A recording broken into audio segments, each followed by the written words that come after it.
Hello everyone. बहुत दिन हो गए वीडियो किए, तो आज सबसे इम्पोर्टेंट चीज़ के बारे में बात करेंगे जो है लैंग्वेज टेस्ट। और जिनको नहीं पता तो मैं बोल देती हूँ, एसबीआई क्लर्क का जो नोटिफिकेशन पिछले साल का था उसमें मैं सिलेक्टेड हूँ फ्रॉम द स्टेट झारखंड। ठीक है, तो उसके बाद बात करते हैं हमारा एलपीटी कैसा हुआ था। तो झारखंड और पटना दोनों झारखंड और बिहार दोनों स्टेट के बच्चों को जिनका भी एलपीटी था सबको पटना बुलाया गया था। तो पटना में फेज वाइज हुआ लैंग्वेज टेस्ट। और मेरा 19 तारीख को था sir, 19/7/2025। It was a Saturday. तो उस दिन था हमारा लैंग्वेज टेस्ट। और सुबह टाइम तो मुझे और नहीं याद है, बाकी क्या हुआ था ये हम बोल सकते हैं कि पहले तो चेकिंग कुछ एक हुआ, आइरिस टेस्ट वगैरह वगैरह जो भी होता रहता है, मतलब वेरिफिकेशन के लिए कि हाँ यही इंसान है या नहीं। और लेटर्स ऐसे कुछ इधर का, मतलब इधर से मिला हुआ या फिर ईमेल का प्रिंट आउट, ये भी सब हम लेके गए थे जो भी चाहिए था, रिक्वायर्ड डॉक्यूमेंट्स। तो वहाँ पे थोड़ा टेस्ट वगैरह किया। उसके बाद हमको रोल नंबर वाइज नहीं, मतलब उनके लिस्ट के अनुसार, जो लिस्ट उनके पास था उसके अनुसार हमको बिठाया गया एक के बाद एक। और फिर एग्ज़ाम शुरू हुआ। हमारे पास तब कुछ भी इलेक्ट्रॉनिक डिवाइस नहीं था, सिर्फ हमारा शायद से आधार और मतलब वो कॉल लेटर ही था शायद से, एलपीटी वाला जो हमने डीवी के टाइम फिलअप किया था एलपीटी के लिए, वो था शायद हमारे पास। बाकी कोई चीज़ हमारे पास नहीं थी, बैग हमारा बाहर रखा हुआ था। ठीक है, तो लैंग्वेज टेस्ट में क्या क्या आया था, पैसेज आए हुए थे। ऐसे पैसेज पहले पहले थे जिसमें मल्टीपल चॉइस वाले क्वेश्चंस थे।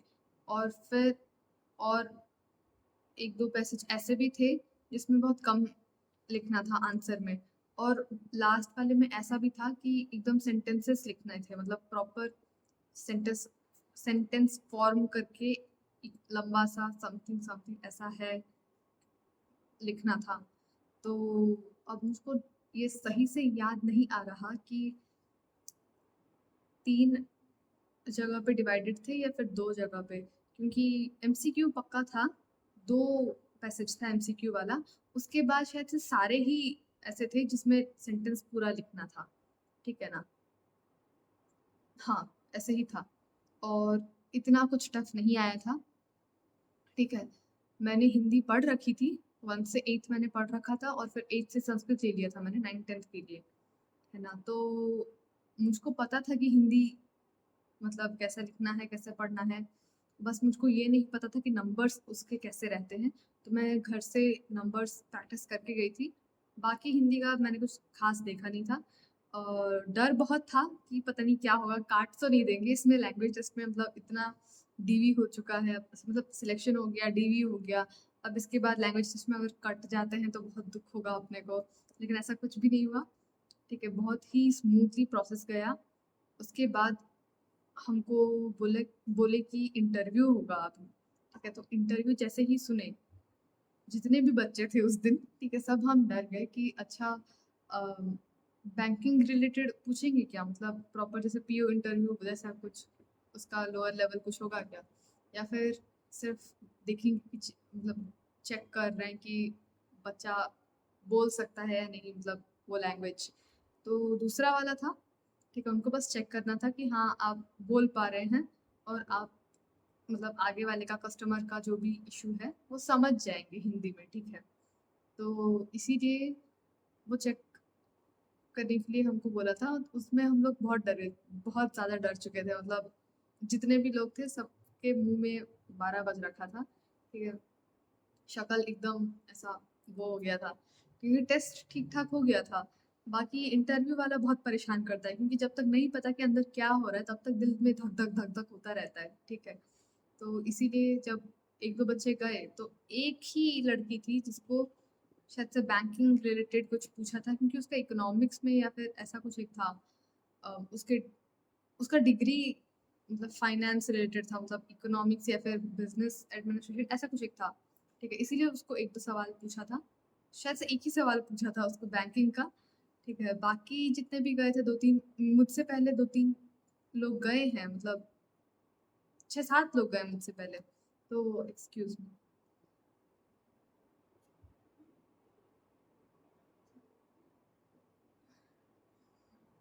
तो जितने भी गए थे, उनको नॉर्मल चीज़ें पूछी गई थी और जब मैं गई, तो 1-2 के बाद उनका और वो नहीं था कि उनको बैंकिंग का पूछना है, वो फिर मतलब पर्सनल चीज़ों पे आ गई थी कि कहाँ से हैं आप? क्या पढ़ाई की है? ऐसा कुछ-कुछ पूछ रहे थे, ठीक है? और हमारे बैच में ऑलमोस्ट ऑलमोस्ट 90% लोग ओडिशा वाले थे, ठीक है? 85-90% वाले लोग उस बैच में उड़ीसा से थे। तो जैसे ही मैंने एंटर किया, मुझसे पहले 1-2 गए हैं उड़ीसा से, हाँ, गए हैं, ठीक है ना?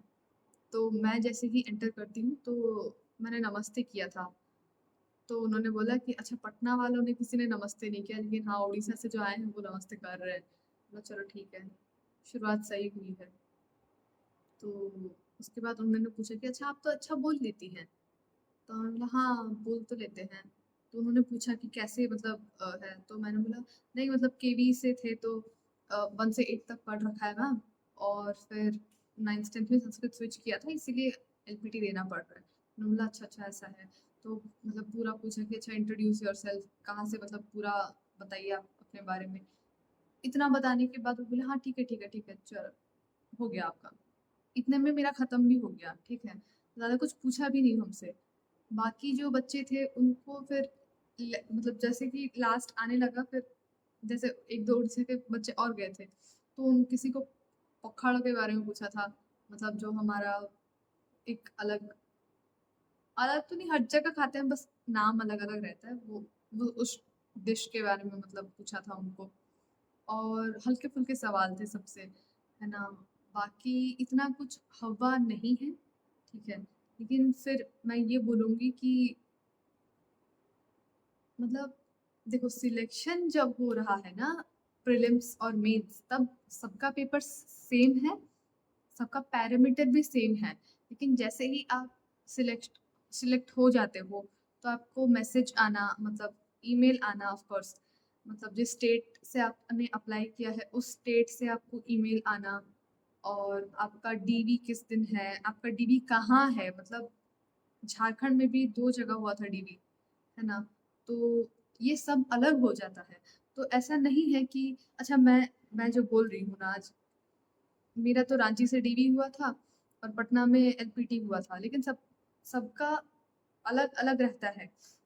ये बात मैं मतलब क्लियर करना चाहूंगी, एलपीटी मतलब एलपीटी ही नहीं, डीवी भी, क्योंकि उसमें भी कैरेक्टर सर्टिफिकेट को लेके बहुत मतलब कंफ्यूजन रहता है लोगों में कि जो भी हो रहा है सिलेक्शन के बाद, वो सब कुछ वो सब कुछ आपके स्टेट के ऊपर डिपेंड करता है। जिस मतलब देखो, हमारा तो बहुत लेट हुआ, ठीक है? हाँ, 19th को मैंने बोला ना, हमारा एलपीटी था, एलपीटी था, और 23rd को ज्वाइनिंग था। और जब हम एलपीटी के लिए गए ना, मतलब हम उड़ीसा से गए थे पटना, ठीक है? तब तक हमको ज्वाइनिंग का ईमेल नहीं आया था। जिस दिन हम लोग 19th को ही शायद से आया रात को ईमेल 23rd के ज्वाइनिंग के लिए।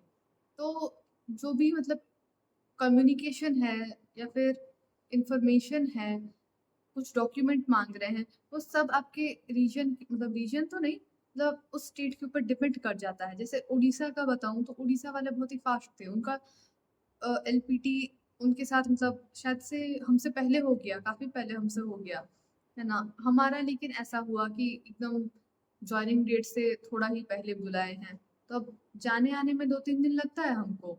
तो हम निकले थे 16 तारीख को, क्योंकि 18 को पहुंचना है, क्योंकि 18 रहेंगे उधर, तब ना 19 तारीख सुबह उठ के जाएंगे जहाँ भी बुलाया है। ऐसा था। फिर 19 से हम थोड़ी, मतलब 19 का खत्म करके 20 का ट्रेन पकड़ के फिर से तो उड़ीसा नहीं आएंगे, है ना? तो हमने पहले से टिकट कर रखा था पटना से रांची वंदे भारत का। लेकिन अगर आप पहले कम्युनिकेट नहीं करते हो, तो हमेशा कैंडिडेट के मन में डाउट रहता है कि अच्छा, अभी तक मैसेज नहीं आया, हमारा क्यों नहीं आया, दूसरे स्टेट का आ चुका है, अच्छा उनको बुला भी दिया है, उनका इतने बजे है, इसका इतने बजे है, ऐसा डाउट रहता है। तो हर स्टेट का अलग अलग है। और मैं आज जो बोल रही हूँ वैसा ही आपका भी एलपीटी हो, ये ज़रूरी नहीं है। अलग भी हो सकता है, शायद ऐसा भी हो सकता है कि इंटरव्यू में आपको थोड़ा बैंकिंग का पूछ ही ले, है ना? Be prepared for the worst. और जब आपका ये क्रोनोलॉजी मैं थोड़ा बता देती हूँ इसी वीडियो में, क्योंकि फिर से अलग सा बनाने का कोई कोई मतलब वैल्यू नहीं रह जाता, ठीक है? तो जब आपका सिलेक्शन होता है उसके बाद आपको डीबी के लिए बुलाया जाता है। डीबी के लिए भी उस स्टेट में जितने सेंटर होंगे उसमें डिवाइडेड होंगे बच्चे। अब आप कौन से दिन जाते हैं और कहाँ जाते हैं, ये सब आपका मतलब किस्मत पे डिपेंड करता है। ऐसा भी है कि एक जगह पे एक फाइनेंशियल ईयर का ईडब्ल्यूएस सर्टिफिकेट एक्सेप्ट कर रहे थे, दूसरी जगह पे नहीं कर रहे थे, ठीक है? और कहीं पे एकदम से मांग रहे थे नहीं आपको देना ही है, वो क्या बोलते हैं उसको,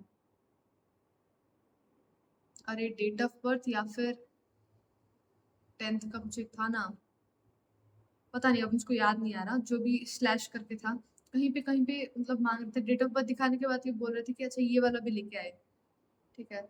और कहीं पे डेट ऑफ बर्थ से चल रहा था, ऐसा बहुत वेरिएशन है, ठीक है? अपने अपने मन से सब कर रहे हैं और अपनी अपनी क्राइटेरिया और डॉक्यूमेंटेशन का वो देख के आप वो लोग कर रहे हैं, ठीक है? तो आपका जो भी डॉक्यूमेंट देखा जाएगा वो एक एसोसिएट देखेंगे।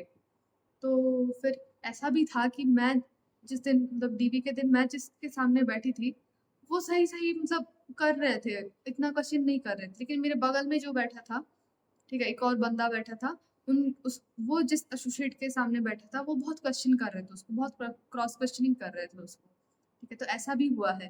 तो जो भी होगा वो आप अपनी तरफ से सब कुछ तैयारी करके जाएँगे, तब आपका सही होगा।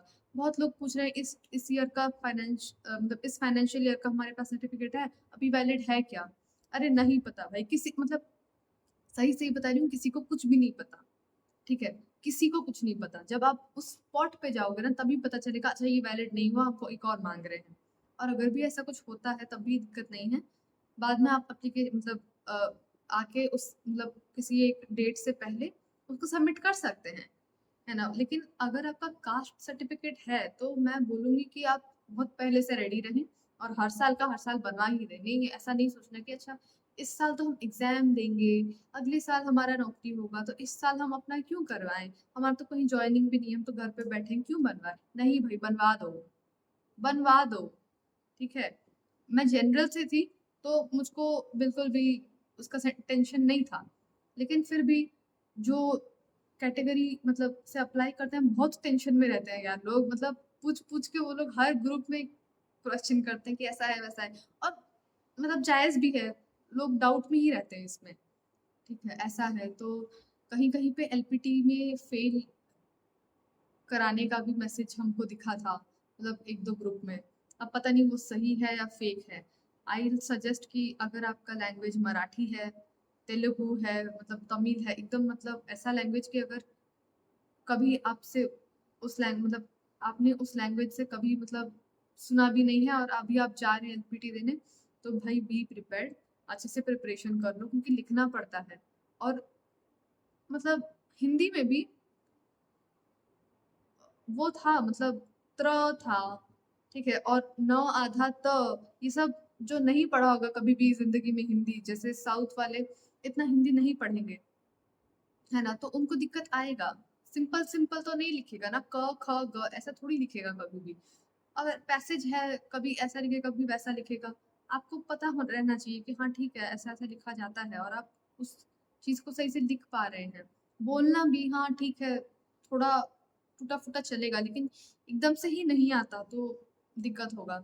अब ऐसा भी है कि अगर आपको नहीं आता है, फिर भी चलो हाँ ठीक है, कोई दिक्कत नहीं है बोल के किसी-किसी स्टेट वाले एक्सेप्ट कर देते हैं। और कोई-कोई स्टेट वाले ऐसे होते हैं कि नहीं भाई ये तो नहीं बोल पा रहे, इसका कैंडिडेचर कैंसल करो। ऐसा भी होता है। तो जब आप अप्लाई कर रहे हैं ना, पता नहीं डेट तो निकल चुका है शायद से, हाँ, डेट तो खत्म हो चुका है, लेकिन जहाँ से भी आपने अप्लाई कर रखा है, अगर आपका सिलेक्शन होता है, जिस दिन सिलेक्शन होता है, आप उसी दिन से चालू कर लो पढ़ना।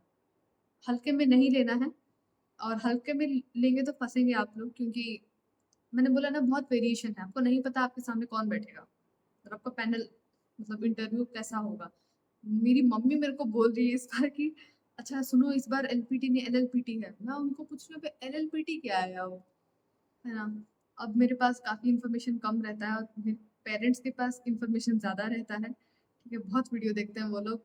और झारखंड जब डीवीवी हुआ था ना, तब भी मतलब तब मुझको पता चला कि बहुत लोग ऐसे हैं जो मेरा वीडियो देख भी चुके हैं, ठीक है। तो ऐसी बात है। और एलपीटी का तो क्लियर हो ही गया होगा आपको, इससे लंबा वीडियो नहीं बनेगा और ठीक है, बाय बाय।